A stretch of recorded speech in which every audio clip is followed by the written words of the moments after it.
एक साधक के अंदर जब दैवीय शक्तियां बढ़ती हैं या प्रकट होती हैं, तो यह एक गहरा और परिवर्तनकारी अनुभव होता है।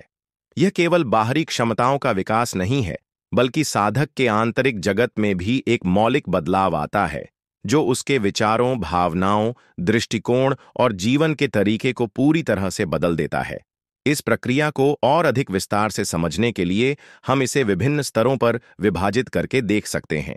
सबसे पहले जानते हैं शारीरिक स्तर पर कौन से परिवर्तन होते हैं। नंबर 1, ऊर्जा का अनुभव। साधक अपने शरीर में एक नई और शक्तिशाली ऊर्जा का अनुभव कर सकता है। यह ऊर्जा एक कंपन, एक गर्मी या एक सूक्ष्म प्रवाह के रूप में महसूस हो सकती है। उसे शारीरिक रूप से अधिक जीवंत, सक्रिय और कम थका हुआ महसूस करा सकती है। कुछ मामलों में यह ऊर्जा इतनी तीव्र हो सकती है कि उसे समायोजित करने में समय लग सकता है। नंबर 2, शारीरिक स्वास्थ्य में सुधार। दैवीय ऊर्जा के प्रवाह से शरीर के भीतर अवरोध दूर हो सकते हैं, जिससे शारीरिक स्वास्थ्य में सुधार हो सकता है। पुरानी बीमारियां कम हो सकती हैं या ठीक हो सकती हैं। शरीर अधिक लचीला और मजबूत बन सकता है। नंबर 3, निद्रा और आहार की आवश्यकता में परिवर्तन। कुछ साधकों को नींद की आवश्यकता कम हो सकती है, क्योंकि वे आंतरिक ऊर्जा से अधिक पोषित महसूस करते हैं। इसी तरह उनके आहार की प्राथमिकताएं बदल सकती हैं और वे अधिक हल्का और सात्विक भोजन पसंद कर सकते हैं। नंबर 4, शरीर में संवेदनशीलता। साधक का शरीर ऊर्जा और सूक्ष्म स्तर की संवेदनाओं के प्रति अधिक संवेदनशील हो सकता है। वह दूसरों की ऊर्जाओं को आसानी से महसूस कर सकता है और पर्यावरण में होने वाले सूक्ष्म परिवर्तनों को भी भांप सकता है।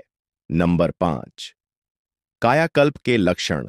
दुर्लभ मामलों में दैवीय शक्तियों के तीव्र उदय से शरीर में कायाकल्प के लक्षण दिखाई दे सकते हैं, जैसे कि त्वचा में चमक आना, बालों का रंग बदलना या शारीरिक क्षमताओं में अप्रत्याशित वृद्धि होना।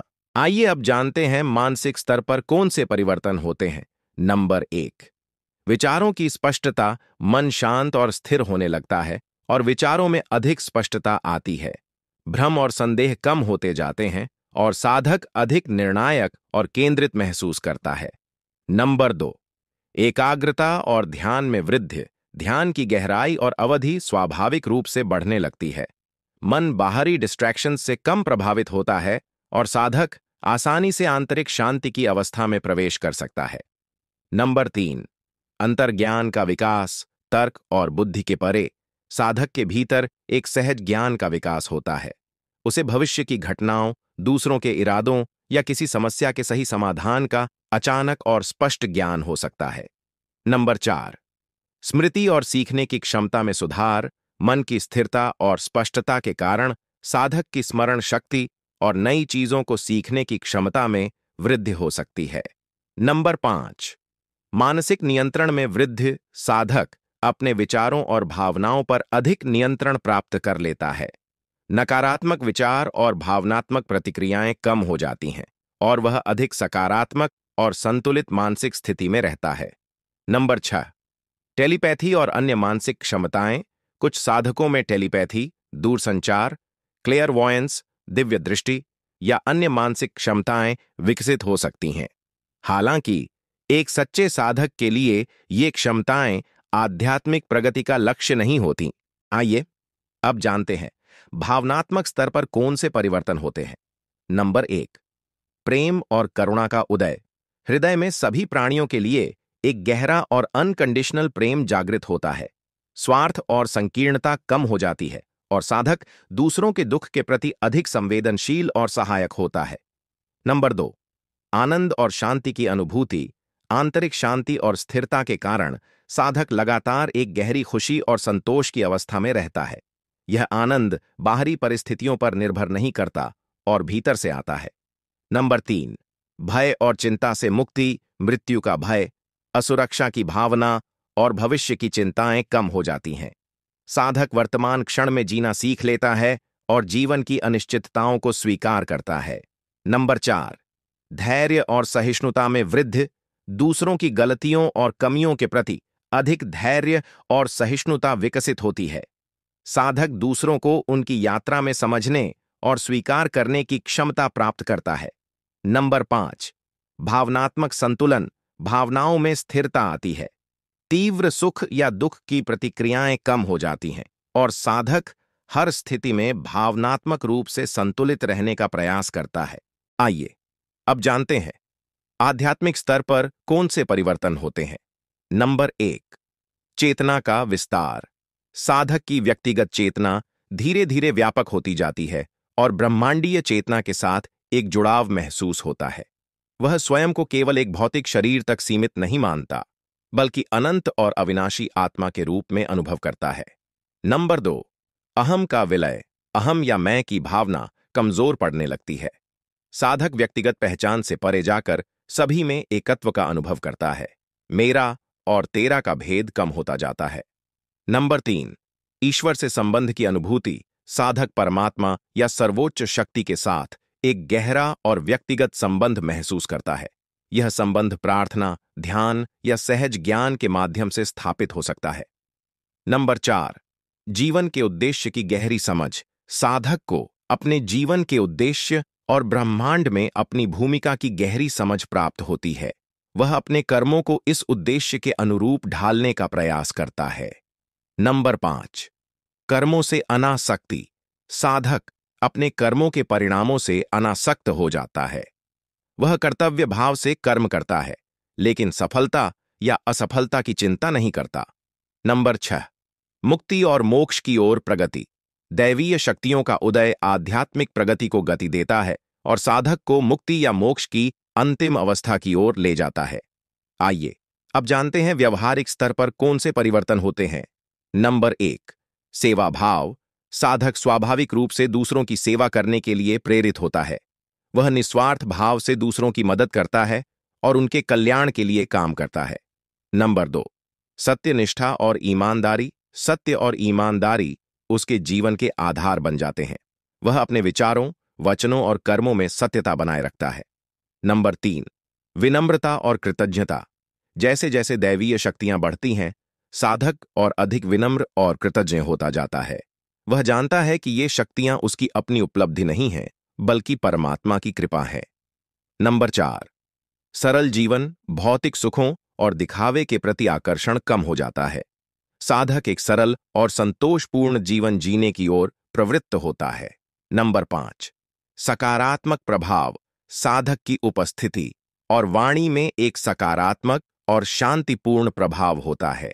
उसके संपर्क में आने वाले लोग प्रेरित और उत्साहित महसूस कर सकते हैं। आइए अब जानते हैं कौन सी चुनौतियां और सावधानियां रखनी चाहिए। दैवीय शक्तियों का उदय एक शक्तिशाली अनुभव है, लेकिन यह चुनौतियां और संभावित खतरे भी लेकर आता है।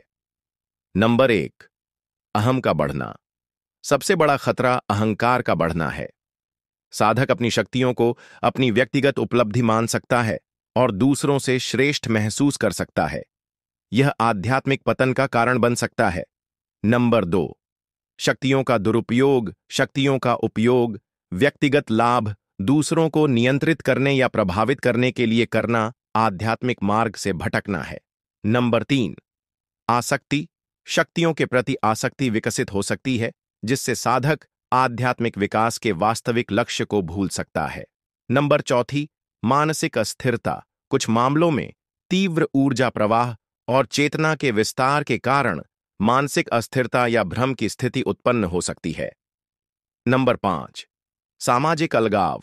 असाधारण अनुभवों और शक्तियों के कारण साधक सामान्य लोगों से अलग थलग महसूस कर सकता है। इसलिए जब एक साधक में दैवीय शक्तियां बढ़ती हैं या प्रकट होती हैं, तो उसके लिए कुछ बातों का ध्यान रखना अत्यंत महत्वपूर्ण है। नंबर 1, गुरु का मार्गदर्शन। एक अनुभवी और ज्ञानी गुरु का मार्गदर्शन इस यात्रा में अपरिहार्य है। गुरु साधक को अहंकार से बचाने, शक्तियों का सही उपयोग करने और आध्यात्मिक मार्ग पर स्थिर रहने में मदद करते हैं। नंबर 2, विनम्रता और सेवा भाव। साधक को हमेशा विनम्र रहना चाहिए और अपनी शक्तियों को दूसरों की सेवा के लिए उपयोग करना चाहिए। नंबर 3, अनासक्ति। शक्तियों के प्रति आसक्ति से बचना चाहिए और उन्हें केवल आध्यात्मिक प्रगति के उपकरण के रूप में देखना चाहिए। नंबर 4, संतुलन। शारीरिक, मानसिक और भावनात्मक संतुलन बनाए रखना महत्वपूर्ण है। नंबर 5, आत्म-जागरूकता।